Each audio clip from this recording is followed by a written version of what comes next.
যখন মতামতের জন্য পাঠিয়েছিলেন তখন আমরা সংশ্লিষ্ট আইন কর্মকর্তাদের সাথে কথা বলেছিলাম। কথা বলে আমরা যেটা যেতেছিলাম যে নির্বাচনী যে প্লেইন্ট আছে সেই প্লেইন্ট নাকি পরিবর্তন করা যায় না, কারণ এটা হাইকোর্টের রায় আছে, এটা নাকি কোয়াসি সিভিল ম্যাটারে প্লেইন পরিবর্তন করা যায় না।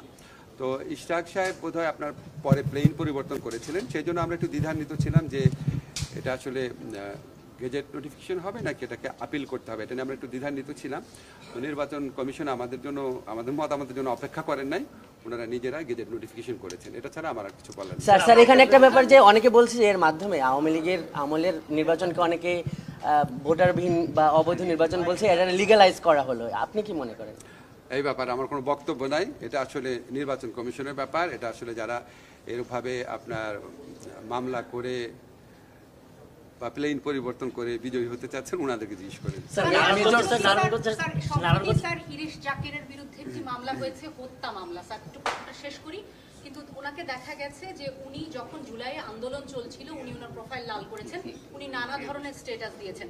গতকালকেও প্রথম আলো একটি নিউজ করেছে যে মামলাগুলি বাণিজ্যিক কারণে বিদ্বেষমূলক কিনা। স্যার সরকার আচ্ছা, আমি আপনাদের একটু কাইন্ডলি বলি শোনেন।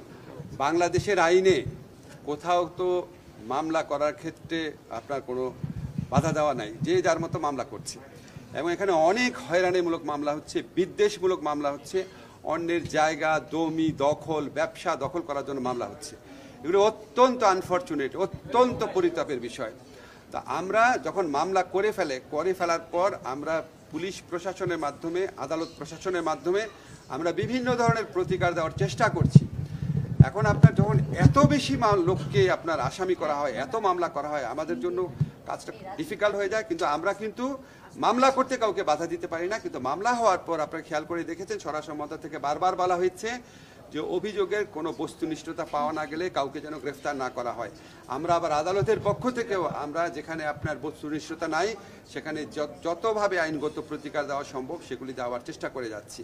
তো এখন আপনার কিছু কিছু ক্ষেত্রে আপনি যে হিরিশ জাকিরের নাম বলেছেন, এরকম ছাড়াও আরও অনেক ক্ষেত্রে কিছু কিছু মামলা হয়েছে যেগুলি আসলে আপনাদের কাছে আমরা একটা অনুরোধ করব, এই মামলাগুলো যারা করে আপনারা একটু তাদের কাইন্ডে খুঁজে বের করেন না, খুঁজে বের করে একটু মামলাটা সম্পর্কে জিজ্ঞেস করেন, তাদের উন্মোচন করেন। তারা যেই হীন উদ্দেশ্যে বা তারা যদি কোনো হীন উদ্দেশ্যে, শত্রুতামূলক উদ্দেশ্যে, অন্যের ব্যবসা জায়গা জমি দখলের উদ্দেশ্যে বা চাঁদার উদ্দেশ্যে যদি তারা এই ধরনের মামলাগুলো করে থাকেন, আপনাদের কাছে আমাদের অনুরোধ আপনারা তাদের ভূমিকাও এক্সপোজ করেন, তাদেরকে জনগণের কাছে দেখায় দেন। আমরা সরকারের পক্ষ থেকে আরও কি ব্যবস্থা নেওয়া যায় আমরা সারাক্ষণ এটা চিন্তা ভাবনা করছি। প্রয়োজনীয় আইনগত যদি কোনো পরিবর্তন আনতে হয়, পদক্ষেপ নিতে হয়, আমরা সর্বদা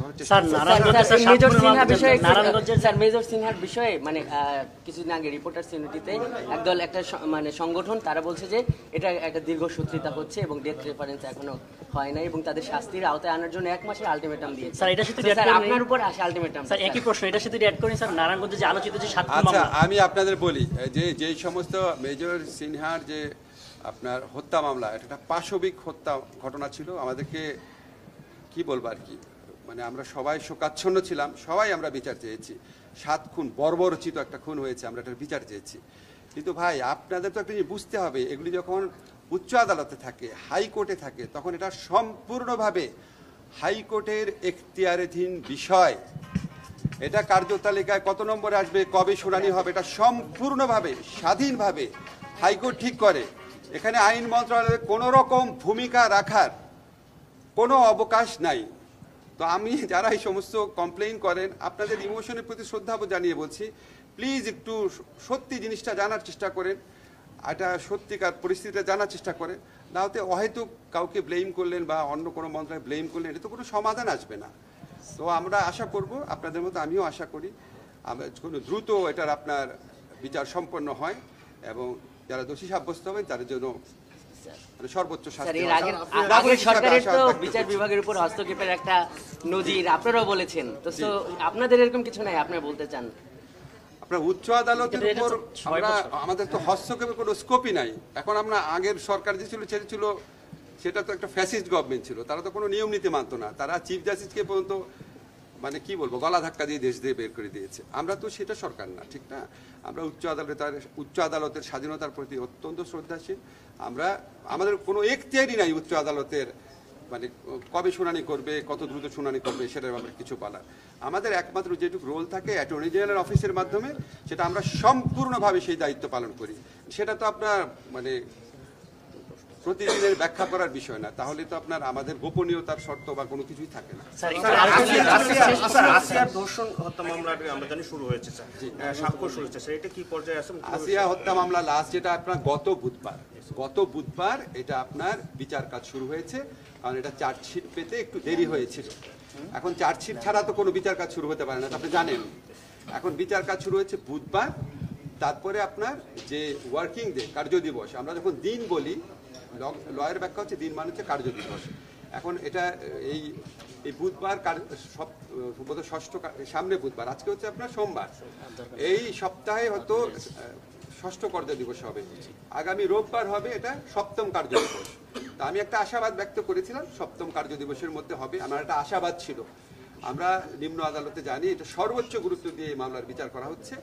আমার মনে হয় না তেমন একটা ব্যত্যয় হবে, আমরা খুব দ্রুত ইনশাআল্লাহ রায় পাবো।